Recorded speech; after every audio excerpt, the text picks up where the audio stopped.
What's up guys? Welcome to Form Trends and welcome to the Volvo XC40. Now I'm a big fan of what Volvo's done in terms of turning that company around into really becoming a massive player in the premium segment, and it's all happened under Thomas Ingenlath's direction, and it's all happened through design. Now the XC40 is something that I like in particular because I know the lead exterior designer on this project since his days at the RCA. We always used to run into one another in various different parts of the world after he graduated. When I heard that he did this, and you know, he was out there everywhere basically because Volvo Design put him out into the spotlight and gave him a hell of a lot of credit for this project because he basically drew the key sketch. Now, what happened with this project is not atypical, but it's also not entirely typical. This car was created well before the 40.1 concept came out. Now, Ian's sketch, the lead exterior designer on this car, kind of looked more like the concept car that we saw. You know, there were changes made to that original sketch to bring it up to production feasibility, but this car was already well and done before the 40.1 came out. So this XC40 is something that Volvo does quite well, which is character. There's a lot of character in this car, which also differentiates it from its other siblings in the range. Now, Volvo's not calling them siblings because in truth, there's more of a difference in this car than there are with the other models on the range, say the XC90 or the XC60. So the XC40 is more of a cousin, Volvo says, and I entirely agree with that. Same family, similar traits, you can trace the DNA, but it's very different in its overall statement. Where that really starts is this front face. Now, this sharp kind of break just makes it just that much more assertive, and because of that, you've got these headlamps that are a bit more recessed than they are forward in the XC60 and the XC90 and other cars in the Volvo range. This bumper beam is actually further out. And there's a bunch of little changes like that in this car that give it a certain character that is well different than what we're seeing on other cars in the range. Now, we're still only just talking about the front of the car. There's so much to talk about on this car in terms of design that you just read my article on Form Trends because it's massively in-depth. Now, the rear end is also equally impressive. There's a lot of things I like about this design, but in particular this C-pillar. Now, that just has an incredible effect of making the car appear wider, giving it that stance, that robust quality, that tough look.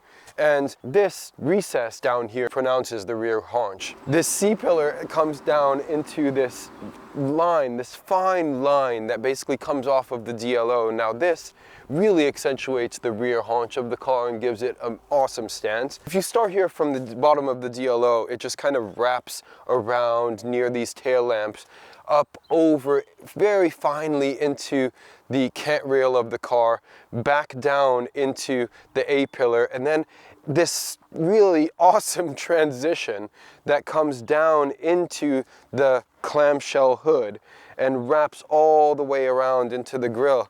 It's just beautifully done. It's funny because this is like a very soft, full surface here, and then it transitions into concave section.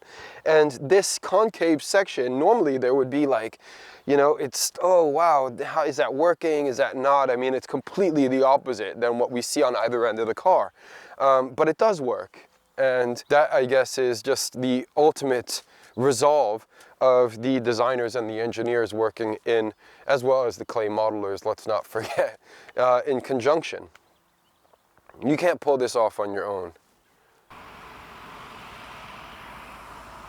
I've been a big fan of this car since I first actually saw it. And I also then found out a bunch of things about the interior and its numerous innovations in storage in particular.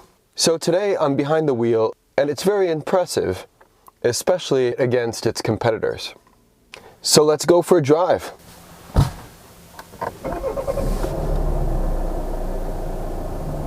This is Volvo's first entry into the C segment SUV sector. Now, that is a massive and growing sector right now across the globe, massively important for the success of a company, and therefore very competitive. If you look at what's on offer in this segment, cars like the Q3, cars like the BMW X1, this car says a lot more than both of those cars combined. The other thing in this segment is obviously the Range Rover Evoque, which is just hitting it out of the park. Massively successful product. So if you look at those three cars against this one, the front end is actually narrower than the rear. And that means that from the rear three-quarter, this car has an exceptional stance. It's actually 25 millimeters further out than a Q3, but the Range Rover Evoque is 25 millimeters further out than this. This is the first car on Volvo's CMA, Compact Modular Architecture platform, and that's going to underpin every compact car from Volvo into the future. And it's also going to be shared with the upstart Lynk & Co premium brand. Now, what's interesting about the compact modular architecture as opposed to the SPA platform of Volvo's larger cars is that this is actually specifically tuned to make it more of a sporting type of character, but something that's still comfortable. This car actually comes in three different guises. So you've got the Momentum trim level, then the R design in the middle, and finally the inscription at the top end.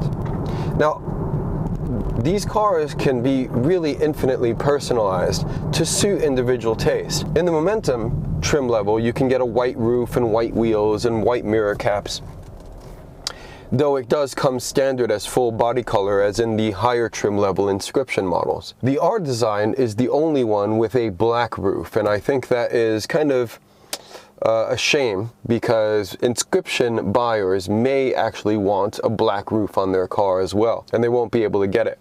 And they won't be able to get the R Design's grille either, neither will Momentum buyers.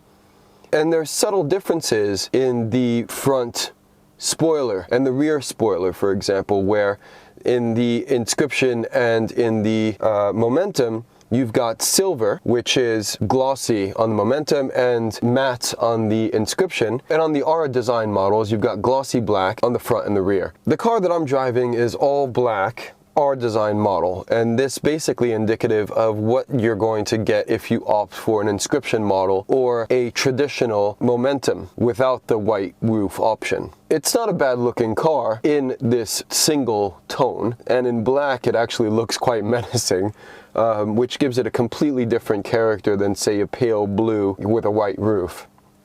Very, very different. What's also very interesting, however, is that you can get a lot of options in that Momentum. You can also specify anything from a 17-inch wheel to a 21-inch wheel, though that starts at 18 inches and up in the UK. So there's a lot of personalization options available, and that's just on the exterior. When you start going into the interior, there's even more personalization options available. So Volvo is really well aware of their target demographic with this vehicle. They've got a lot of individual personalization options. They're really looking at 35 years old, as a couple. Maybe they're married, maybe they have a toddler. It's a family car, but it's also something that's really geared towards enhancing the comfort of the front occupants. You've got a specifically angled 12-inch screen here that's pointing towards the driver. It's very subtle. It's more sporting oriented, unlike the other models.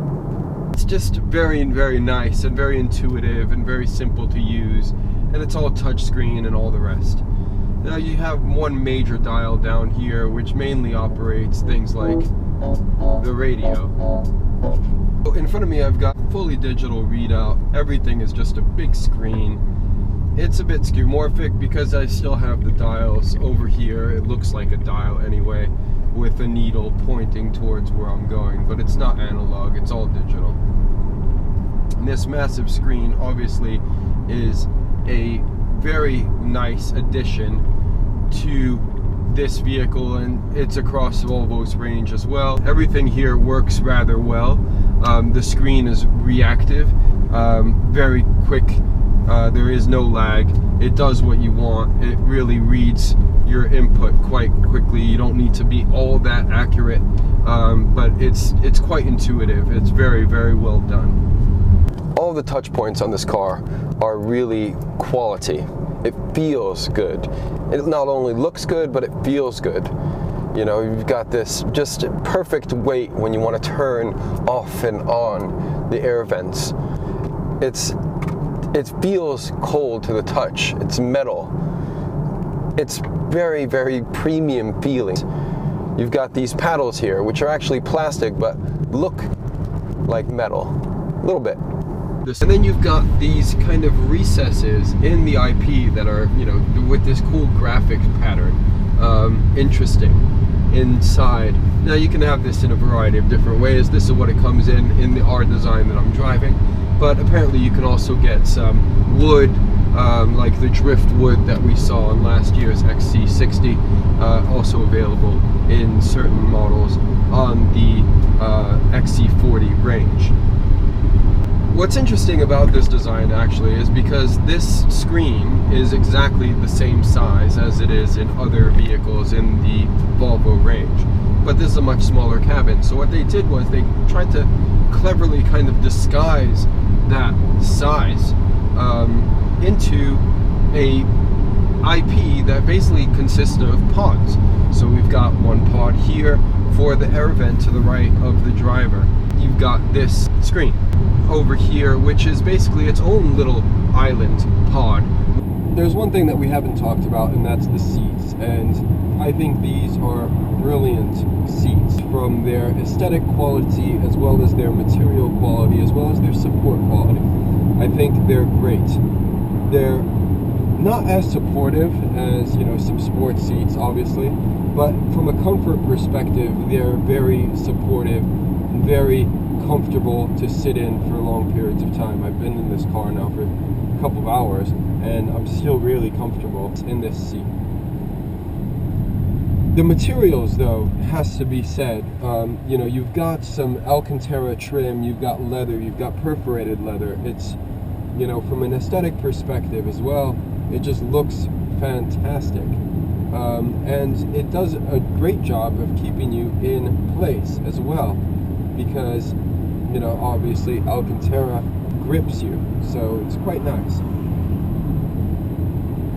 What I like about Volvo is they're not afraid to take risks, and that can be seen in their bold decision to only offer 4-cylinder engines.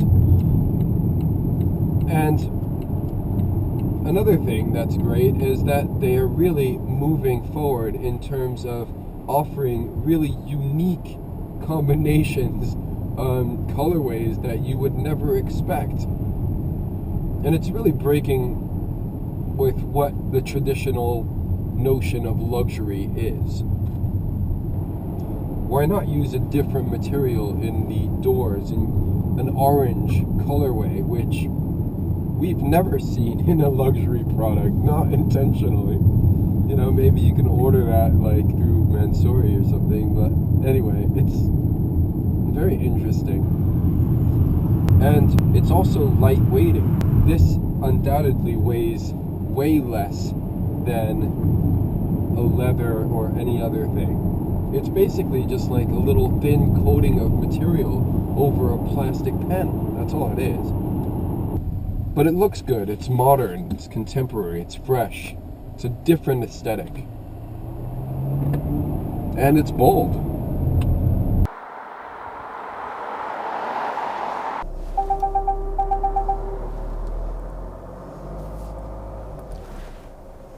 Now, Volvo's always been really good about safety, and this car has obviously a number of safety features. What we just heard there was the system warning me that there was a vehicle behind me, and had I continued to back up, it would have put the brakes on in order to prevent me from hitting that vehicle that I may not have seen. There's lots of other technology in this vehicle that will definitely help from a safety perspective.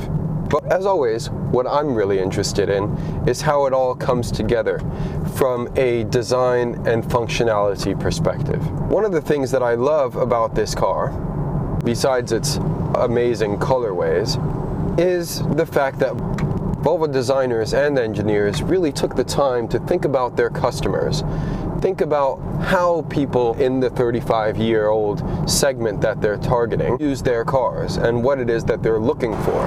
So Volvo's designers really have thought of everything with the interior, in particular with these door pockets and glove box. The storage solutions are incredible. And I'll show you one of my favorites is this. This is a little waste basket, which means you don't ever have to worry about where am I going to put that gum wrapper, right? That is just flying around all over the place. You put it in here, you forget about it. After a while, you go and you empty this thing. You open it up, empty it out, bang, there you go. Now it's a really very clever little solution for people that actually like to keep their car clean. Some people don't, but I do. Probably one of the coolest things that Volvo was able to include was the fact that the speaker in the door always takes up so much room. Now they really wanted to amplify the storage compartment, really maximize the space available to users in the interior. They went after this demographic, which they really honed in on. A lot of guys carry around their laptops and things. There's no place to put them. The door pocket in this car can actually fit a laptop. The subwoofer was moved into the IP, so they had to find some space. There isn't a lot of space to work with, but they did find some space in there to put the subwoofer. Now, sound system, it sounds pretty good. I'm not going to play a full volume for you, but it sounds pretty damn good.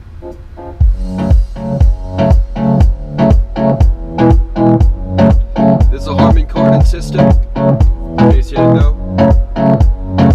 Now, one of the things Volvo's been really good about is integrating some clever storage solutions. Now, that obviously is true within the cabin, but it's also true in the trunk of the car. And let me just show you what I'm talking about. First of all, there's this, which is a little hidden storage area below the main kind of floor. But this floor, if you will, also has little hooks on which to hang your shopping. So when you put things in there, they just hang in there and they're not going to go anywhere when you take a corner. That's really cool. Let me show you another example of a very clever solution that Volvo's implemented. This cover over here, it's always kind of in the way. You always need to take it out if you want to put the rear seats down. When you take it out, what do you do with it? Well, Volvo's thought up a really cool solution. Because in this little floor down here, you just slide it in. And then you cover it. And then you lower the seat. How easy was that? So let's talk about the driving experience in this car. At the moment, it's quite good. It feels very sporty, mainly because I've got this screen kind of pitched and angled towards me. From a driving dynamic perspective, well, no, it's no 3 Series. But it's all, it's agile enough, it's fun. So in this car, I'm sitting pretty high up. I could move further down, but then I wouldn't be able to see out as readily as I can from this vantage point. The seating position is quite good, actually. But you do feel like you're sitting on top of it rather than inside it, where I am right now anyway. The steering is like the perfect balance between comfort and dynamic capability. I'm really overly impressed by how this car drives, because I didn't expect it to drive like this. So it means good things for the future of Volvo's compact models and Lynk & Co's. I think the suspension tuning is just on point. The brakes are great. Obviously, you'd expect a very good safety from Volvo. Its history and DNA being what it is. But I didn't expect the driving to be quite as good.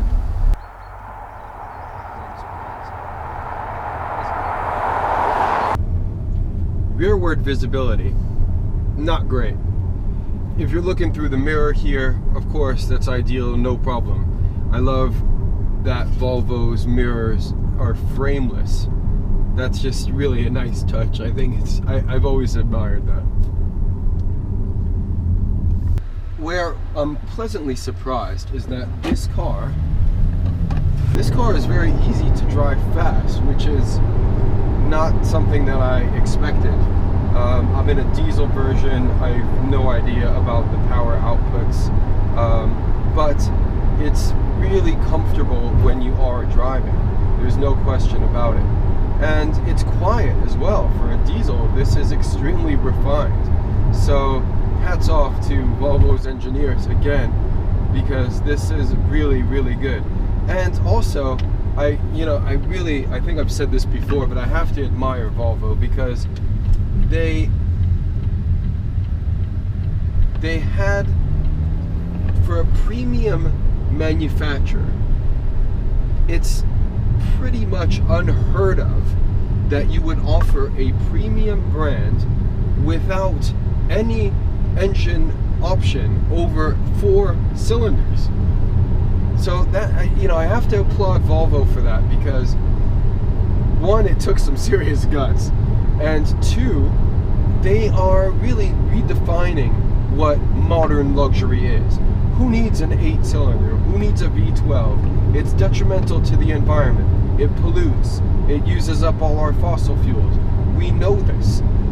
Another thing that Volvo's done is it's made a commitment to completely stop development of any internal combustion engines after this generation. So, in the future there will be hybrids, and most, of Volvo's range won't be entirely electric, but will have some sort of electrification in it. And that is, a great move on behalf of Volvo. And that also translates, obviously, into Polestar, which is, well, that's another thing. And I'm hoping to get my hands on one of those at some point. But that is really another level of luxury. And, Volvo just really is defining and redefining what luxury is in the premium space. And hats off to them. They're doing things differently. The cars look different. They, work differently. And they're just generally very good. Oh, now, Mama, did you hear me calling?